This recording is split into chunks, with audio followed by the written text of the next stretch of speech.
começamos o século com gente falando que é o século brasileiro, o Brasil vai virar potência. Lembra disso? Hoje o papel do Brasil é patético. Hoje o papel do Brasil é o seguinte: Milei falando que vai fazer um muro para os brasileiros não emigrarem para a Argentina, porque ele está já vendendo uma ideia de Argentina grande, e essa ideia de Argentina grande parte do princípio de que a Argentina vai dar certo e aí brasileiros vão emigrar para a Argentina. Sergei Lavrov, ministro de Relações Exteriores da Rússia, Vamos ver o Lavrov reagiu ao Macron. Vamos lá. Конечно, это угроза в адрес России. Если он нас считает угрозой, собирает встречу начальников генеральных штабов европейских стран и Британии.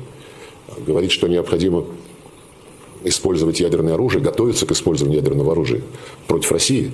Это, конечно же, угроза.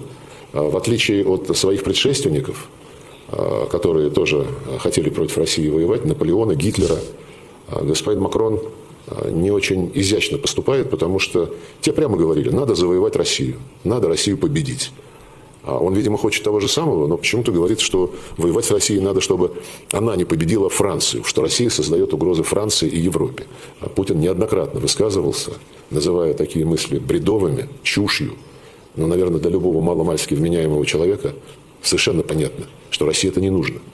России нужно устранить первопричины той ситуации, которую Запад создал на Украине для подавления влияния, для ведения войны против Российской Федерации. Это прежде всего расширение НАТО, и президент Трамп и его команда прекрасно понимают, что именно это было главной первопричиной. Об этом публично говорят. Primeira coisa que eu queria salientar é o seguinte, né? Veja como, a despeito de todos os seus problemas, veja só, e a despeito de ser uma potência maligna ao longo da história, uma potência que invade e causa danos horríveis a seus vizinhos, a Rússia tem um propósito histórico. E reparem que ter um propósito não significa ser bom. Ter um propósito não significa ser bom, tá? Nunca significa ser bom. Mas a nação russa tem um propósito. E veja como eles falam em termos históricos. Quem viu uma famosa entrevista que o Putin deu pra aquele americano idiota, aquele... Você sabe, aquele influenciador americano... Hã? Tucker Carlson, aquele idiota, o Tucker Carlson. O Putin deu uma entrevista pro Tucker Carlson, e aí quando ele vai falar das razões por trás da guerra, ele volta no tempo, mas ele volta a séculos a fio, quiçá milênios a fio. Tá? Eu acompanho um ótimo podcast sobre a história russa, né? E você vai traçar a história russa, e ela tá definitivamente linkada com a história da steppe, né? Desculpa eu ter que entrar nesses termos que eu adoro, né? Vai falar de indo-europeu, sim. É da steppe que deriva o mal no mundo. Tá? Eu não tô falando mal aqui de maneira boba, tola. Tô falando assim, as maiores pestes do mundo surgiram da steppe. Indo-europeus, turcos, mongóis, tá? Esses homens a cavalo que invadiram e destroçaram toda a Eurásia, eles vêm dali, tá? O demônio mora na steppe. A steppe é a origem disso. E os russos... são em grande parte oriundos da steppe, né? Os russos, naturalmente, eles têm uma origem eslávica e tem uma origem nórdica também, porque Rus foi fundada por vikings, né?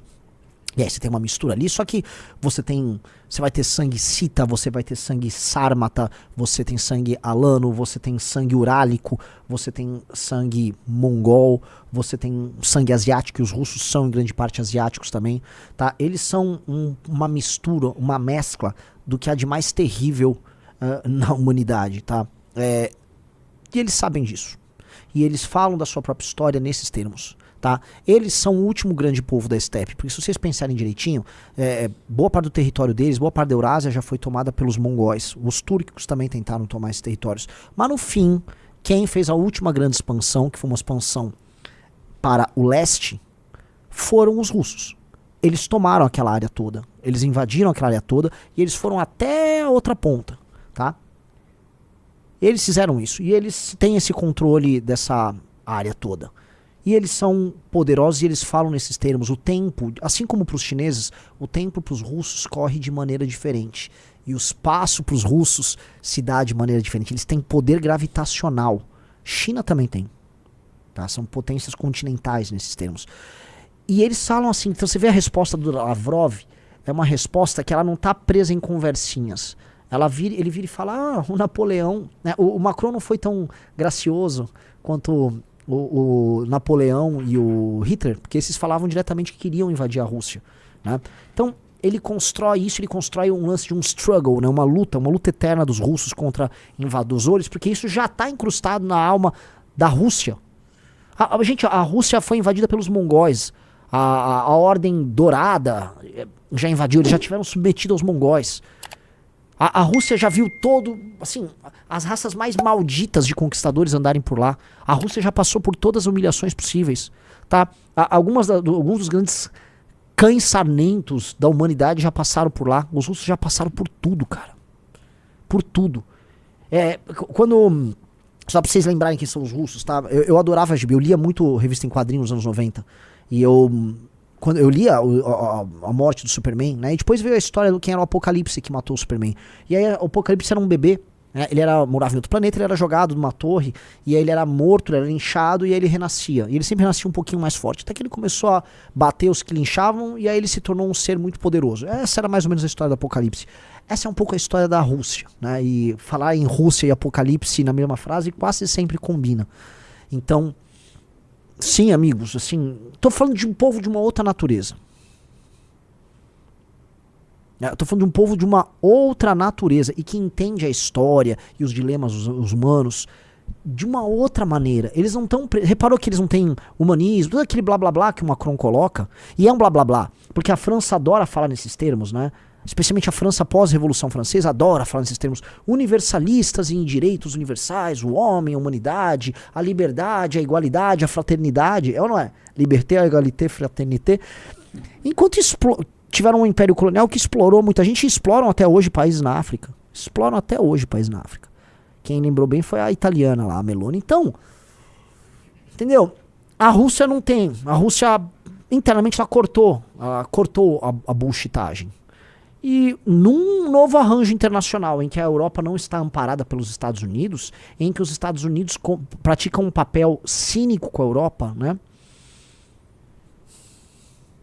Eu vejo mais peso nas palavras do Lavrov do que nas palavras do Macron. E não estou... Que de maneira alguma eu torço pra... Eu tô sendo realista, galera. Porque eu tô falando de um adulto brigando com crianças. Quando eu falo de Rússia e Europa agora, eu falo de um adulto brigando com criança. E é real. Eu falo de um adulto brigando com criança. Ainda que eu acho que assim, a Europa tem um potencial militar e industrial no médio prazo, eu nem sei se acho que de start, e até material humano, muito maior que o da Rússia, incomparavelmente maior. Começa pelo PIB, né? Só a Alemanha já é muito maior do que a Rússia em termos de PIB, a França também é maior, a Inglaterra não está inserida nisso, mas a Inglaterra acho que ela se juntaria no esforço europeu. E no fim do dia estamos sempre falando em guerras mundiais e nos mesmos países, é ou não é, senhor Rafael Almeida Rizzo? Pois São sempre os mesmos atores. Então, repare assim, galera, quando a gente fala em potências com pretensões históricas, reparou que essas potências sempre falam em termos históricos muito dilatados. Eu recomendo assistir a entrevista do Putin, mas mesmo no Lavrov você já começa a perceber, né? O Macron, ele tá... O máximo de, vamos dizer, tempo histórico que o Macron chega é no De Gaulle. Né? O outro já foi lá para a primeira metade do século XIX. O Putin, em outras entrevistas, já vai lá para trás da Idade Média. Tá. Entendeu? Aí, quer ouvir o Putin já? É diferente. Quando eu vou falar... veja só outras potências, senhor Rafa Almeida Rizzo. China. Milenar. Vai falar em milênio. Vamos para a Índia, com a RSS, nacionalista no poder. Mesma coisa. Essa ressurgência que você está vendo agora dos europeus, especialmente dos americanos, falando em Roma, por isso que se fala tanto em Roma, por isso que a capa dessa valete aqui é um Trump de César, tá? É a Europa começando a buscar a sua origem. É o ocidental, o homem ocidental tentando redescobrir esse vínculo passado. E é necessário. Por isso que eu falo que no Brasil a gente tem que descobrir o nosso próprio vínculo passado. Citei outro dia o Henrique Dias, eu cito sempre os bandeirantes. Tem que citar os nossos pais fundadores. Temos que lembrar desses caras. Eu tenho que lembrar dos bandeirantes, eu tenho que lembrar do Henrique Dias, eu tenho que lembrar do Zumbi dos Palmares, eu tenho que lembrar de vários homens e mulheres que criaram a identidade brasileira. E a gente tem que olhar para o nosso passado e pensar que assim, algumas pessoas tiveram atitudes grandiosas que nos legaram um território grandioso. Hoje nós não temos sequer um povo grandioso. Conseguiram fazer com que nós nos tornássemos um povo vergonhoso. Mas ninguém é vergonhoso para sempre. Então assim, para esse mundo que tá começando a olhar pro próprio passado, o Brasil também vai ter que... Ou vamos ficar olhando o quê? Eternamente pra bunda da Anitta, ou pra supermodelo qual é o nome dela mesmo? Erika Hilton, desfilando na passarela. O que você acha sobre o Zumbi dos Palmares? Eu acho que ele é um dos pais fundadores da nação brasileira. E ele tem que ser tratado nesses termos. Ah, eu não vou comprar aquilo. Ah, ele tinha escravos. Poxa, faz sentido, ele era um príncipe. Ele era um homem do tempo dele. Se ele tinha escravos, faz todo sentido. Porque ele era um nobre. E ele tem que ser tratado como um nobre em território brasileiro que via a nobreza em si e num povo que estava sendo tratada sem nenhuma nobreza. Que era a população dele, a população negra que estava aqui.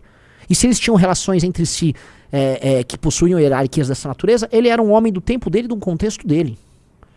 E mas você também gosta dos bandeirantes? Sim, foram bandeirantes que destruíram o quilombo. E pra mim, ambos são heróis nacionais. É contraditório? Nem um pouco. Nem um pouco. Aliás, né, essas coisas têm que fazer parte da nossa alma. Esses conflitos fazem parte da nossa alma. E fazem parte da nossa fundação. Nós somos a nação formada pela turma do Zumbi e pela turma do Borba Gato. Esqueci agora qual foi o que destruiu com o Jorge Domingos Jorge Velho. É isso? O bandeirante que destruiu o quilombo. Depois vê lá o nome. Acho que é Domingos... procura lá o bandeirante. São heróis nacionais. Ambos são heróis nacionais. Mas Renan, você tá idealizando o Zumbi? Tô idealizando. Eu quero idealizar o Zumbi. Eu quero idealizar os bandeirantes. Domingos Jorge Velho. Herói nacional. E o Zumbi também herói nacional. Antônio Conselheiro, herói nacional. Antônio Conselheiro é herói nacional. Antônio Conselheiro foi o homem... Porque assim, o Dom Pedro II caiu sem luta. Caiu de maneira fraca. Quem lutou pela monarquia foi um bando de gente passando fome no interior do Nordeste que não aceitou aquela ordem republicana ilegítima e injusta. E ele juntou um monte de gente perdido de tudo, sem nenhuma dignidade, juntou aqueles caras e montou uma cidade que era Canudos, mantendo viva a ideia do império no Brasil. Não havia homem mais nobre naquele tempo do que Antônio Conselheiro e que as pessoas que fundaram Canudos. E essas pessoas foram destruídas pelo monstro da modernidade ali. Destruídas por aquela república ilegítima maldita que se estabeleceu. Antônio Conselheiro, herói nacional. A gente tem que olhar para esses heróis nacionais. Esses caras são heróis nacionais, sacaram? E a gente tem que cultivar isso, porque o mundo vai cultivar. E ele vai lembrar e vai ter uma construção histórica que olhe pra si como potência, enquanto a gente fica odiando o nosso passado. Esse passado é uma merda, né? Vamos cortar a cabeça do fulano, né? Vamos se fuder, tá? Desculpa, puta, levei o palavrão. Vamos... Desculpa, Waltrick. Um cara falou, Tiradentes é herói artificial da República. Ainda que eu tope construir essa artificialidade dele também. É necessário no nosso panteão. É necessário. Aliás, porque os homens lá da Inconfidência eram homens brilhantes, tá? Os textos da Inconfidência são textos brilhantes. Nós tínhamos heróis ali, homens inteligentíssimos ali durante a Inconfidência. Padre Anchieta, citar aí, herói nacional. E muitos outros. Imagina aquela confederação que foi montada, tá? Envolvendo soldados de origem indígena, soldados africanos e portugueses para expulsar, para botar para correr os holandeses daqui. Até tem um pernambucano que tá aqui conosco e ele vai levar um papo com a gente hoje ainda. Pô, isso é a formação do Brasil. Alguém sabe disso? Alguém sabe dessas histórias? As histórias estão sendo contadas para vocês? Tem nada sendo contado. Absolutamente nada. Índio Tibiriçá, que quebra todas as narrativas do índio vítima, né?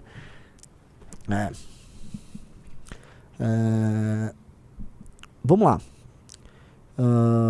O Salmo Mata, Renan, sua live sem palavrões não tem o mesmo brilho. Mas aí é culpa minha. Aí eu que tenho que me esforçar pra ter brilho sem ter palavrão. Tá? Aí é culpa minha. Renanzão, o Putin falou a mesma coisa que você tá falando agora, viu? Ah, é? Uau, então vamos ouvir.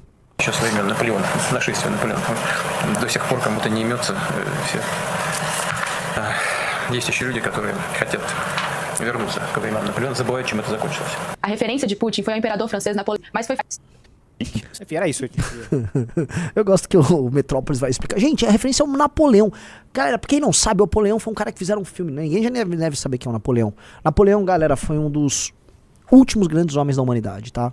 O último dos grandes, tô falando do super, assim, César, Alexandre, o Napoleão foi o último. Foi um general não sei se inigualável, tá? Mas ele foi um estadista e um criador, assim, ele imaginou ele imaginou o mundo para aquela época, tá? O Napoleão era um cara fora de série, absolutamente fora de série. E dizem que ele tinha dentro dos seus planos a ideia de retomar Constantinopla, que eu acho, se for ficar pensando aí nesses termos, se o Trump quer ficar falando de coisas imperiais com a Rússia, tá na hora então de retomar Constantinopla.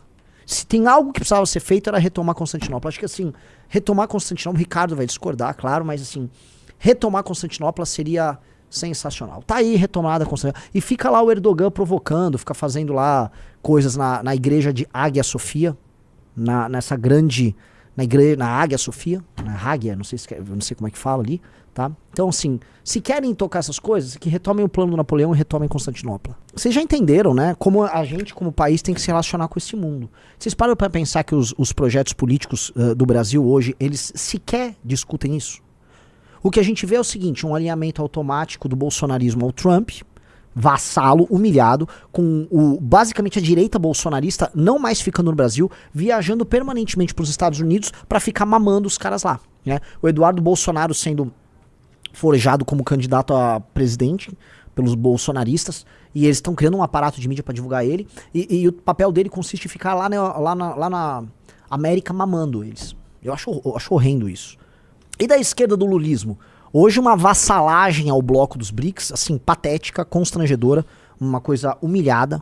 E aí, o papel mais notável disso foi o papel do Lula na questão israelense, na questão ucraniana, servindo de menino de recados do interesse chinês nessa história toda. Um papel humilhado, porque é o que nos restou. Prestem muita atenção, nós começamos o século com gente falando que é o século brasileiro, o Brasil vai virar potência. Lembra disso?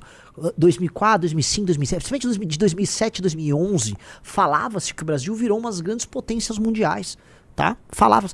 Hoje o papel do Brasil é patético. Hoje o papel do Brasil é o seguinte, é o Milei falando que vai fazer um muro para os brasileiros não emigrarem para a Argentina, porque ele está já vendendo uma ideia de Argentina grande, e essa ideia de Argentina grande parte do princípio de que a Argentina vai dar certo e aí brasileiros vão emigrar para a Argentina. E sabe o que é real, tá? Se a Argentina der certo, sim, era exatamente isso que vai acontecer.